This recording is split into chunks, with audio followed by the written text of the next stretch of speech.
Hi everyone, today's notes are going to be on D. So up to this point we've looked at A and B.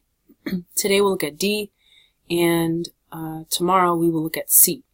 So vertical shift is all about plus or minus D. And just to give us a frame of reference, if we were looking at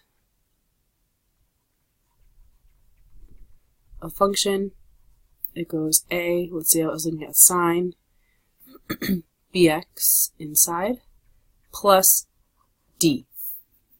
So we're looking to see what happens when there's a value being added or subtracted on the outside. If you have not gotten colors yet or a straight edge, you will need a straight edge today. Your ID makes a good straight edge. Please press pause and go get two, three colors, and a straight edge. Our first definition is vertical shift. Vertical shift is the number of units, the graph of the function,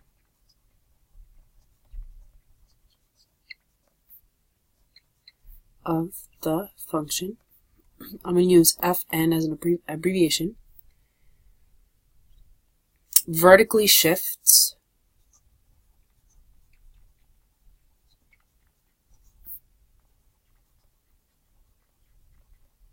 up, which will be a plus d, or down,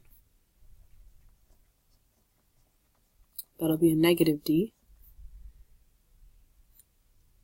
So the number of units, the graph of the function vertically shifts up, plus d, or down, a minus d. The d value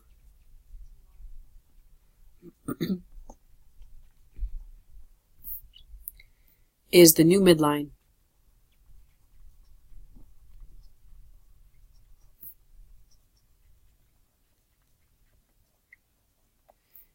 The d value is the new midline.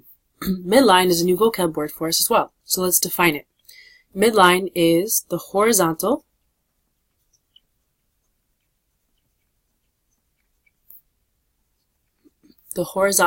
axis that is used as the, we'll put this in quotes, reference line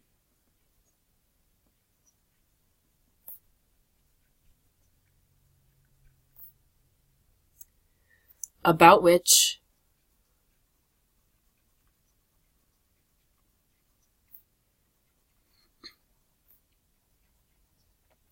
the function oscillates.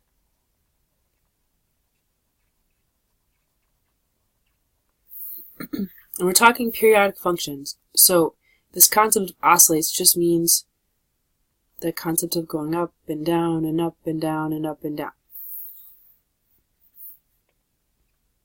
forever and ever. Let's put two little sketches here to help us understand what this means. So first let's look at just good old-fashioned sine of x.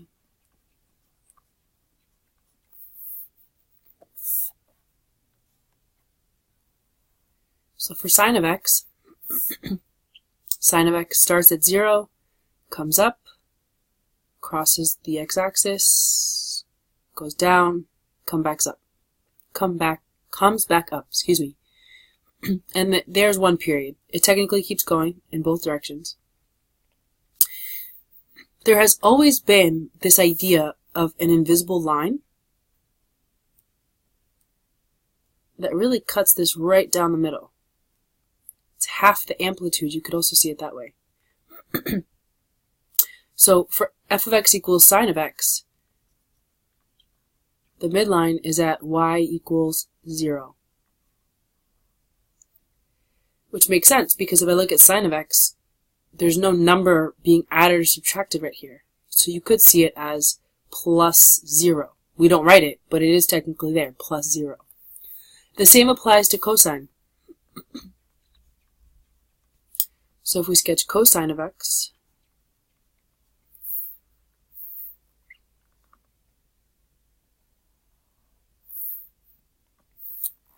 Cosine of x starts at 1, comes down, goes back up, crosses, comes back, stops there, at 2 pi. We could have that for both. It does keep going, but I'll make that dotted. Once again, there is an invisible midline right here that's literally right down the middle of the graph, about which it is oscillating. Same thing here, oscillating up and down and up and down. This starts up here, down, and then back up, and then back down, forever and ever. So once again, mid, standing for midline, MID, is y equals 0.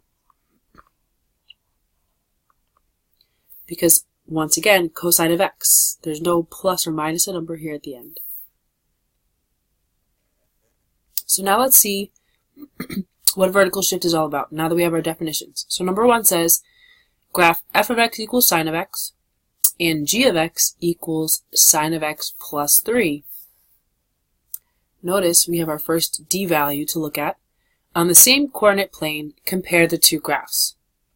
So just like before, we're going to start with both graphs on the same graph so we can visually see what happens, but ultimately we'll just move over to just graphing functions like g of x by itself. But to learn, let's do both. So let's first get some numbers here. Clearly, based on how I've drawn your graph for you here, we're going to have more values in the positive y section. So let's go 1, 2, 3, 4, 5, 6. Why not? 1 to 6.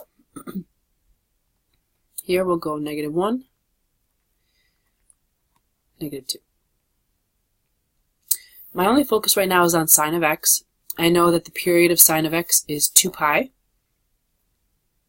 Actually, I don't want to go out too far, so I'm just going to go right here. 2 pi. To get my 4 key values, I will cut this in half, about here. That makes this pi.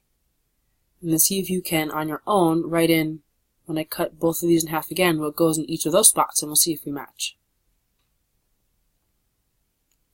I'm hoping we're writing pi over 2 and 3 pi over 2. We're now ready to sketch sine of x. I'm going to leave this graph in black because ultimately the guy that's going to get all the color is this second function. This is just so we can understand what happens compared to our parent function. So the parent function, sine of x, starts at 0, comes up to 1, comes back down to the x-axis, down to -1, back up to 0. Technically keeps going, but we're just interested in a single period right now. So, this midline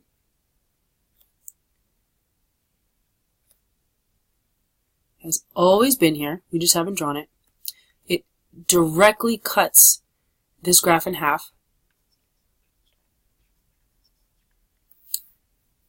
Let me write that so you can see it.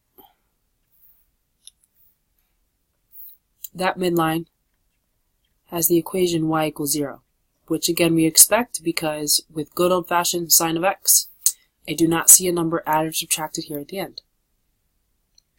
So this one's all set. We're done with that one. Let's now learn how to graph sine of x plus 3. The key to knowing where to start is what we wrote right here. The d value is the new midline. So when I look at this example, d is positive 3. So that is why I know I'm going to go 1, 2, 3, and using my straight edge, so please use your ID, we want this to be very precise, straight edge of some kind, we are going to create a new midline at y equals 3.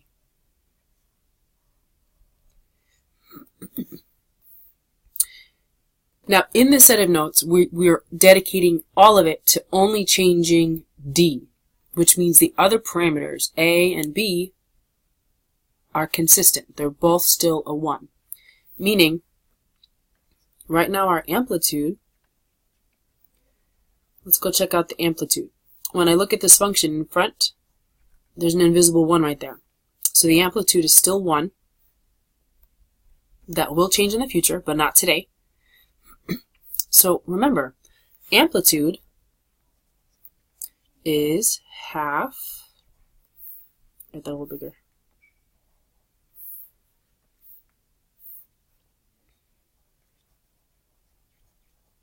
half the height of the wave.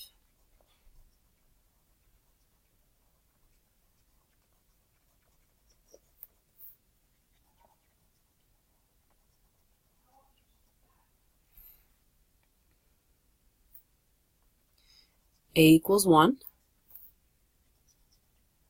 means 1 above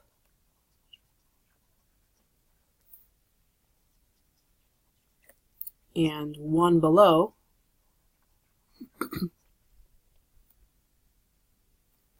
the midline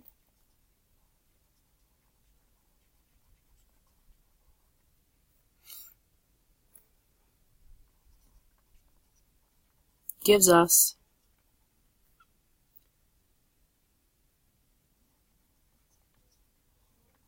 our new high and low. This is next to the fact that D gives us our midline. This is the most important note for today. Amplitude in this case is 1. Amplitude is defined as half the height of the wave. So because A is 1 right now, that's half the height of our wave, meaning 1 above the midline and 1 below creates high and low. That almost rhymes. We're actually going to sketch that in. So use your straight edge. So 4 and 2. 4 is 1 above. So half the height above gets us to 4. That's going to be our high. And 1 below the midline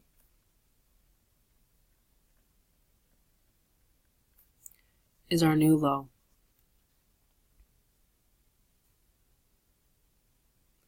We now have the framework, so to speak, for how to sketch this vertical shift. A great way to look at it, especially if you have sketched sine, this original point was at 0. We are literally adding 3 vertical units. So from 0, I'm literally going to count up 3 units. 1, 2, 3. So this point moved here. Right now I'm at 1. I'm going to move up. 1, 2, 3. I'm going to pause right there. We just obtained the first part of our wave. Eventually, we're not going to have this as a reference. So notice the midline is key. It's almost like our new middle. Not almost. It is the new middle. So I start here and I came up. What am I going to do next? I'm going to come back to the midline. Notice here was 0. If I were to count up 3, 1, 2, 3. So once again, I started at 3. I came up to the high, which right now is 4. Came back to midline. Time to go down to the low.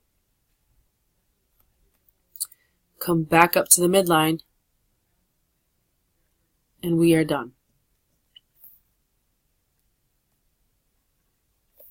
And if you kind of visually take a step back, this graph, my original sine of x function, has been shifted up, shifted vertically up by a factor of 3 units. Let's look at another example. Number 2.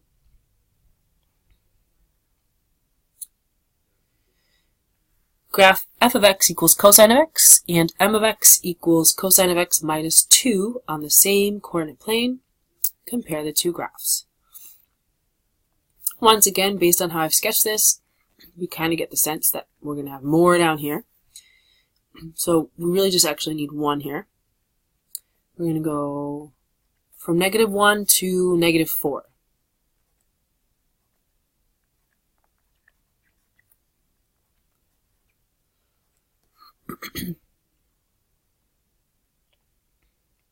Let's first sketch cosine. Good old cosine, nothing done to it. So I know that my period is going to be 2 pi. Cut it in half, I get pi. Cut it in half again, pi over 2, and 3 pi over 2. I'm going to pause for a second and let you guys sketch cosine. Let's see if we match. Cosine starts at 1, comes down to the x-axis, goes down to -1, comes back up to 0,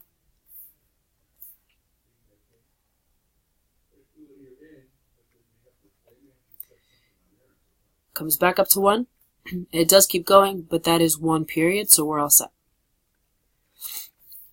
Once again, for emphasis, cosine of x, just like sine of x, has always had a midline. We just haven't talked about it yet. The midline of cosine of x is directly on the x-axis. That is the invisible line that literally cuts it in half. Runs right down the middle. And cosine will just continue to oscillate up and down with y equals 0 in the middle forever and ever and ever. Cosine of x is all set. Now, I know we can see cosine of x right now, but I'm going to pretend like it's not there for a moment because the next example, it's not going to be there. So let's say I just had this guy right here, and I was asked to graph it. I would say to myself, step 1,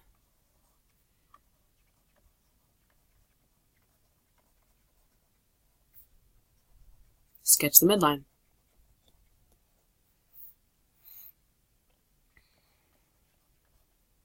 Comes from D.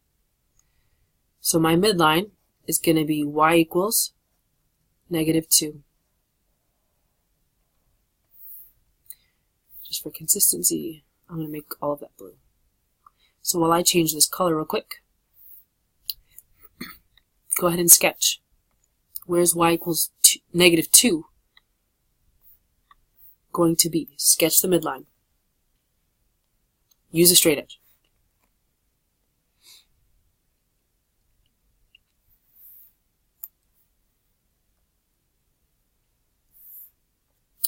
I'm hoping we are all coming right here to -2.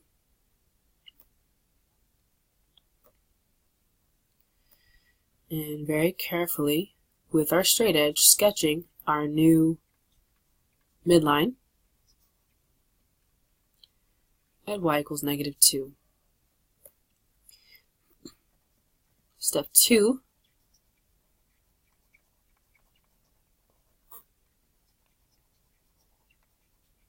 check the amplitude. Use it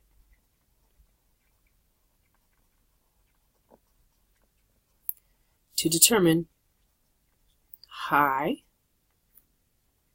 and low. Check the amplitude. Use it to determine high and low.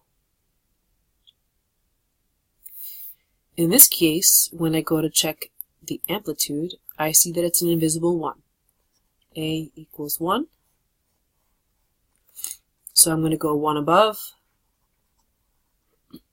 and 1 below. Because again, A represents half the height of the wave. So if I go 1 above, that's going to be at -1. 1 above the midline is my new high.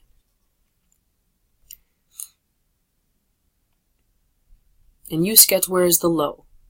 Where's the low going to be? hoping we're all putting it right here at -3. One below the midline.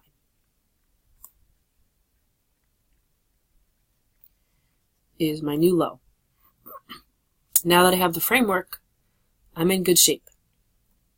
Now again, I know you can see cosine, but let's pretend like we can't see it. How would we graph it? The midline, you could almost visualize as being an x-axis, so to speak. Sine would start, if this was sine, it would start on the midline.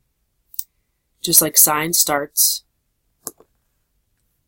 on the x-axis, notice sine started on the midline. This is not sine, it's cosine.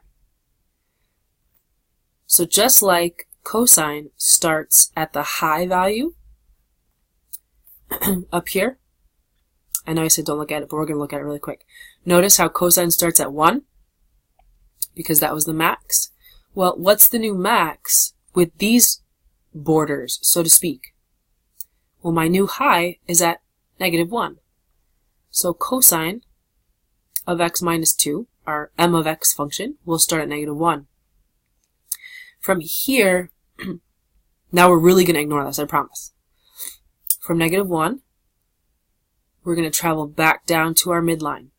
Notice I'm staying in line with the key point value, pi over 2. Come down to the midline.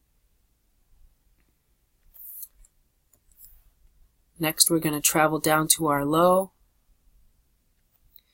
come back up to the midline.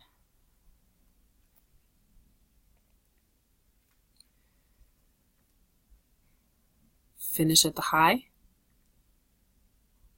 and we're done.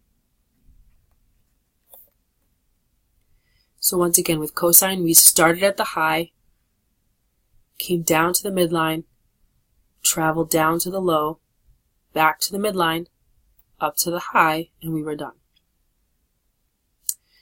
Being asked to compare the two graphs here, if I compare the black graph here, which is the parent function cosine of x, I can clearly see that this blue graph has been shifted vertically down by a factor of 2.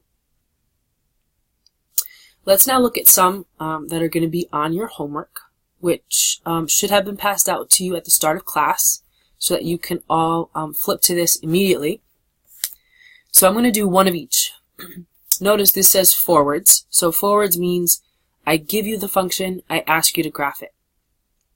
Notice I'm only asked to graph a single function.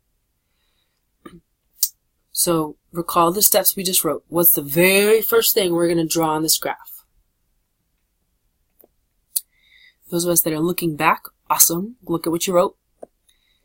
We are going to identify D first. So D equals a +2. That's going to be our midline. I don't always expect you to write this note, but for right now when we're practicing, it's a good idea. So 2 is going to be my midline. I draw it in. Use your straight edge. Always use your straight edge. It comes out really nice. That's my new mid. Next, I check my amplitude, and if I look, there's an invisible 1 out front. A equals 1, which means 1 above gets me my high.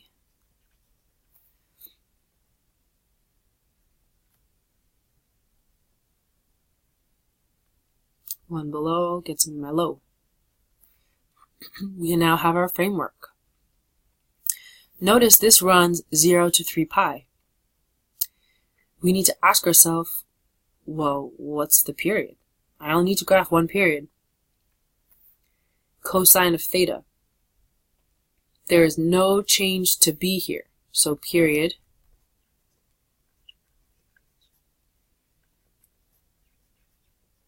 is 2 pi. So notice, find amplitude and period, so I'll put amplitude over here too. Amplitude is 1, period is still 2 pi. So right there, we're going to stop sketching. Let's do it. Question. Does cosine start on the midline or does it start on the high? I'm hoping we're thinking and maybe saying high, and I would agree with you. Cosine starts on the high, so it's going to start, in this case, at 3. We have to be comfortable with our key values, guys, at this point. So pi over 2, pi, 3 pi over 2, and 2 pi. It was given to me here, but we have to be good at getting that ourselves. 2. So it starts at 3. It's going to come back to the midline at pi over 2. It's going to go down to the low at pi, come back up to the midline, 3 pi over 2, and then finish at 2 pi. I do my little dotted lines to indicate that it keeps going, and I'm done with number 1.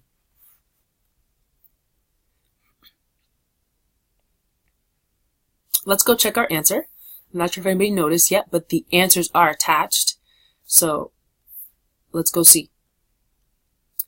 Scroll, scroll, scroll. Answers. So notice the key that was generated here, it keeps going. My interest was in only sketching 1 period. So when I look at my answer, I want to check, is my high in the right place? Is my low in the right place? And my mid. So let's see. The mid is at 2. Low is at 1. High is at 3. So 1, 2, 3. Let's go look. 1, 2, 3. I'm in good shape. Now let's check, do I complete 1 full period by 2 pi?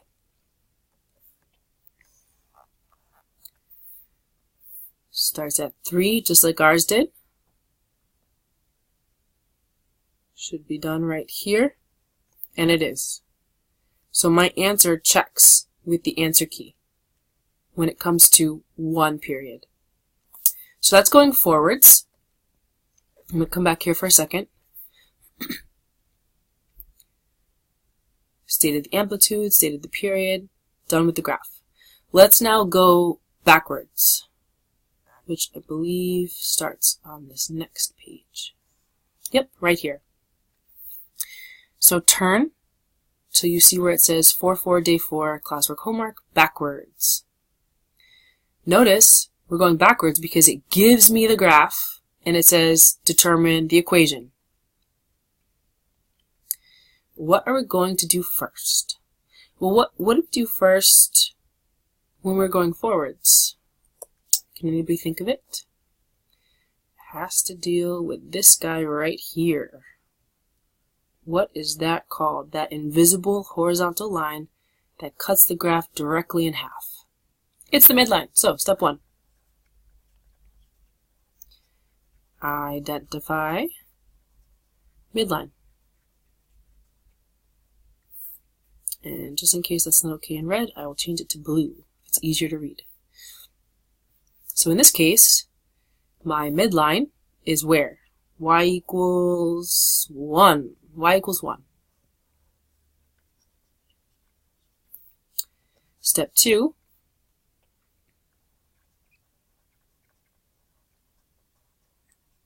Determine what? Can anybody guess? After looking at the midline, what was that other value we checked out? When I was given a function, I looked at A in the equation. But now I don't have an equation, I have a graph. But am I still able to determine A from a graph? And the answer is absolutely yes, because here's the midline. Remember, the midline cuts the graph right in half. So the amplitude will be half. So from the midline to the top, or I could look midline to the low, it doesn't matter. Either way, I see that from here to here is a value of 1, or from here to here is a value of 1. So determine the amplitude. So my amplitude, in this case, is 1. which I expect because, again, this worksheet has been designed to only have a shift with D. No change to A or B. But, that being said, it's really good to practice looking for it. So even though I say that, please really look.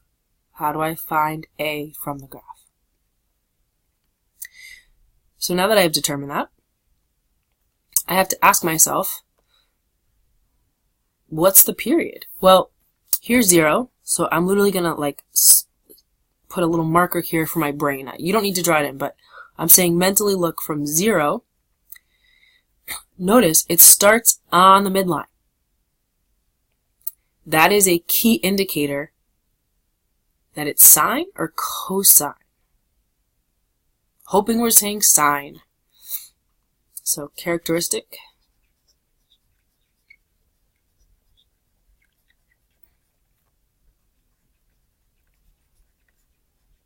Sine of x starts on midline. So I know it's going to be sine. The question is, what's the period? So let's see, it starts at the midline, comes up, comes back to the midline, goes to the low, comes back up at 2 pi. So that tells me the period is 2 pi, which means I have no change to B, because I know by now, because I'm an awesome PreCalc student, that the period of sine of x, the parent function, is 2 pi. Which means I can go straight to writing my function. Y equals, A is 1, so if you want to put the 1 in front, you can. Sine of x, or sine of theta, whichever. Again, I can do this automatically without worrying about B because the period came out to be 2 pi. If the period came out to be anything other than 2 pi, it means there was a change to B, which I will tell you right now, it doesn't exist on this worksheet. Still though, that process of let me see what does one full period look like, please practice seeing that. Get used to seeing what it looks like for it to be 2 pi, so that when that changes, your brain will understand what that looks like. Okay, so y equals 1 times sine of x, and I can literally use the midline to know what D is. So in this case, it's a y equals a positive 1. So 1 times sine of x plus 1.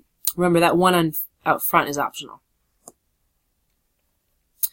Let's go check our answer, because these answers are attached as well. So sine of x plus 1. Let's go see if we're right.